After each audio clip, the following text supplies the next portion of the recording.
comes to the newsrooms, if everything was so easy, then we would have had more than, is it 7% or 11%? I'm confused.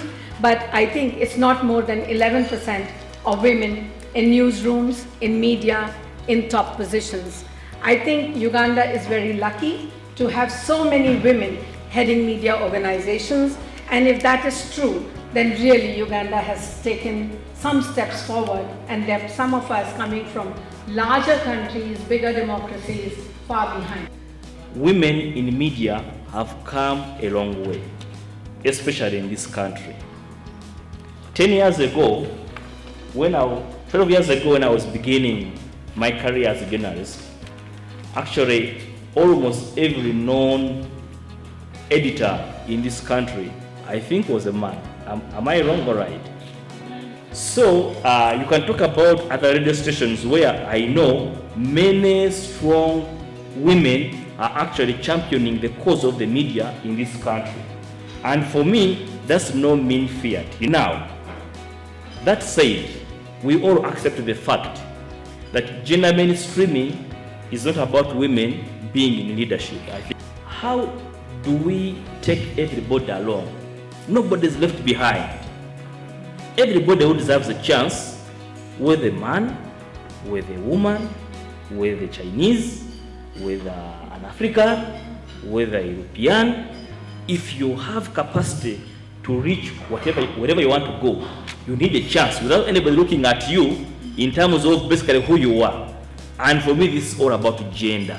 Some of the things that we're doing is education, being defiant in telling our true stories as women, being as authentic as possible, and not trying to subscribe to someone else's agenda, an editor or a broadcasting house, so that it appeals to what they think the masses want. Those are the two key things in moving forward.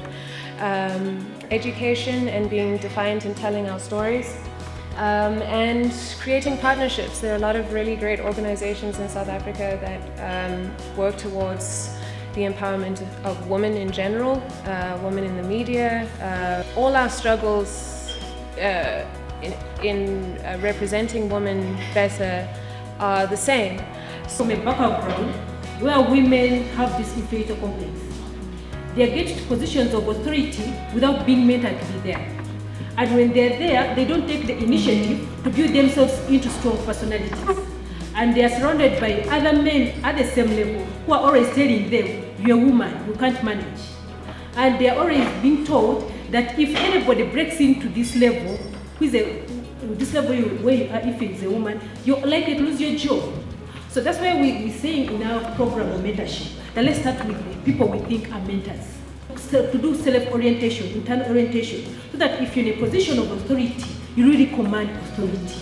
We'll have so many women in these positions of decision making, but when you don't have impact on our gender is about men and women. But until we make men stop thinking that we are threatening their ego, it will always create friction.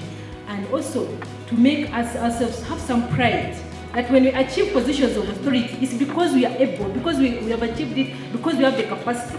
But if you start thinking that we are there because we're favored, because we're in good books with our bosses, because maybe like me, I'm a tall woman, because I'm tall, it is a challenging position. Thank you.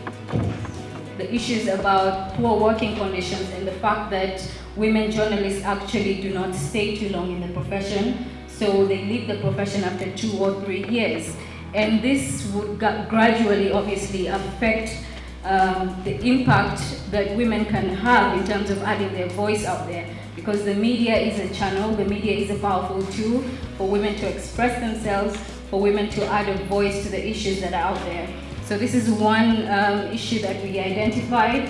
And again, of course, sexual harassment was an issue that continually came up in the interviews. Again, because as the previous speakers have mentioned, these issues are still ongoing and they're issues that we need to tackle, and we need to find ways, practical ways, of actually seeing how we can deal with them as challenges.